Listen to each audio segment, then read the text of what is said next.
Līdz ar atslieciniekiem aizmirstībā aiziet arī mazāk svarīgi vēsturiski notikumi. Tādēļ Dagdas novada Tautas biblioteka uzsākusi atsliecinieku stāstu apkopošanu par 1989. gada 19. marta notikumiem Dagdā, kad pirmoreiz pēc ilgiem gadiem pār pilsētu sāka plīvot sarkanbalts-sarkanais karogs. Mums tieši interesē tā informācija par to, kas bijis, kā tas noticis mūsu pilsētā, mūsu novadā, mūsu pagastos.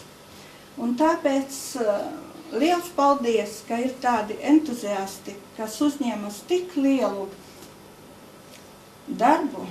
Rīt jau 4. gadu desmits, kopš toreizējā Dagdas pilsētas Tautas biblioteka uzsāka novada pētniecības darbus, un šogad pirmoreiz šeit tika aicināti Latvijas brīvvalsts karoga pacelšanas brīža liecinieki. Gribu atzīmēt to, ka šīs pasākums notiek pa 22 gadiem pirmo reizi, un šeit ir tieši sapulcējušies tie cilvēki, kuri ir piedalījušies, ņēmuši aktīvu dalību, organizējuši pirmā sarkanbalts-sarkanā karoga pacelšanu Dagdā. Dagdas novada pētniecības biedrība Patria biedri bija iniciatori arī aizvadītajā gadā sarīkotajai fotogrāfiju izstādē, kas bija veltīta notikumiem pirms 22 gadiem.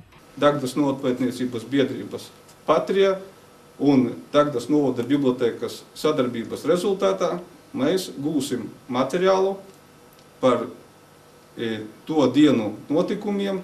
19. martā Dagdas Vissvētākās Trīsvienības katoļu baznīcā notika dievkalpojums, kurā tika pieminēts tautas atmodas laiks un sarkanbalts-sarkanā karoga pacelšana mastā virs Dagdas pilsētas.